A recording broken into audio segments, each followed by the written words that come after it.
अब देखिए ऐसा है कि अगर आप मिसक्रेंट्स के ऊपर गोली नहीं चलाएंगे तो सरकार ने इतना हमें गोली बारूद दिया किस लिए। और मैंने आप लोगों को बहुत पहले इस बात को बोला था कि जब तक मैं डीजी रहूं, जो भी बोनाफाइड एक्शन है उसके लिए चिंता करने का काम आपका नहीं, वो मेरा है। आपने अपना काम बढ़िया से करना है, उसके बाद उसका फॉलोअप कैसे करना है, क्या करना है, जिससे आपके ऊपर कोई आंच ना आए, वो दायित्व कंप्लीटली मेरा है। उसमें आपको कोई अपने मन में शक नहीं होना चाहिए और आपके मन में भी किसी प्रकार का शक नहीं होना चाहिए। जब हमने पिछली साल इस बात को कहा था कि हम साल भर में नक्सलवाद समाप्त कर देंगे, तो ज्यादातर लोगों को विश्वास नहीं था, including our own CRPF officers. हमारे अधिकारियों को भी विश्वास नहीं था। पर जैसा कि आप लोगों ने देखा, नक्सलवाद समूल हम लोगों ने समाप्त कर दिया। अब अगला नंबर मणिपुर का है। आने वाले साल सवा साल में हम लोगों को मणिपुर के हालात सुधार देने हैं। इस कड़ी में उच्चतम लेवल पर हम लोगों ने डिस्कशंस किए हैं और सीआरपीएफ की अपनी रिक्वेस्ट पर सरकार ने अभी फिलहाल 2 बटालियन कोबरा यहां देने का निर्णय लिया है।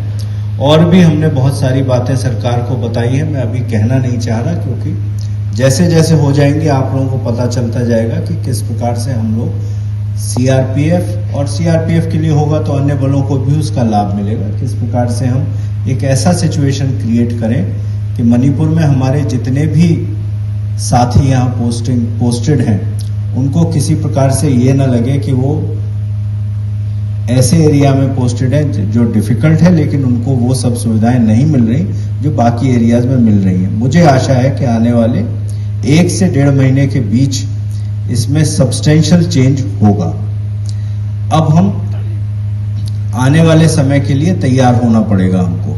जितने भी इस प्रकार के मिसक्रिएंट्स हैं हमारे यहाँ, अगर आप मणिपुर में देखें तो मणिपुर में 2 तरह की समस्याएं सामने आती हैं और कहीं ना कहीं दोनों के बीच में एक आपस में एक सामंजस्य भी है। पहला है आर्म्ड मिसक्रिएंट्स का, वो हथियारबंद दुष्कृतिकारी जो चाहे एक्टिव मिलिटेंट ग्रुप में है या किसी सरेंडर्ड मिलिटेंट ग्रुप में है, किंतु उनके पास हथियार है, तो वो अपने हथियारों का नाजायज उपयोग कर रहे हैं मणिपुर की सिचुएशन को खराब करने के लिए।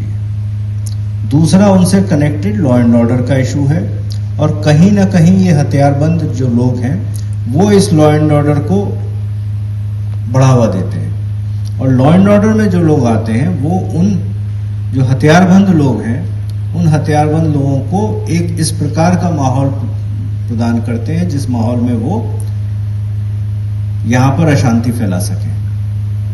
तो बहुत ही सूक्ष्म तरह से कैलिब्रेट करके इसकी स्ट्रेटेजी बनाते हुए हमें इन दोनों पर प्रहार करना होगा।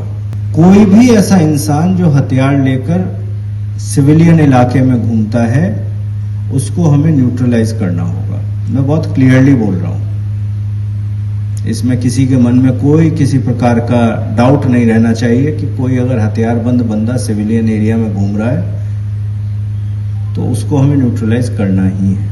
दूसरा है लॉ एंड ऑर्डर। तो लॉ एंड ऑर्डर जैसे आज सीओ साहब ने दिखाया, आप लोगों ने सफिशिएंट वार्निंग दिया, वार्निंग देने के बाद आपने फोर्स यूज की, कंप्लीटली जस्टिफाइड।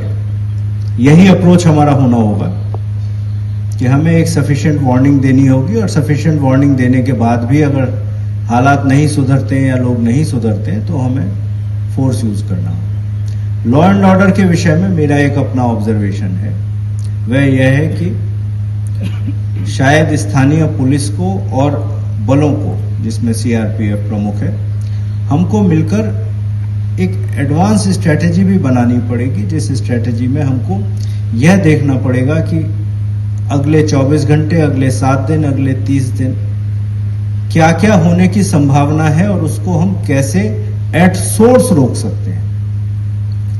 हमको रिएक्शनरी होकर उसको एक्शन लेना उतना फलदायक नहीं होगा जितना कि हम उसको एट सोर्स रोक सकें।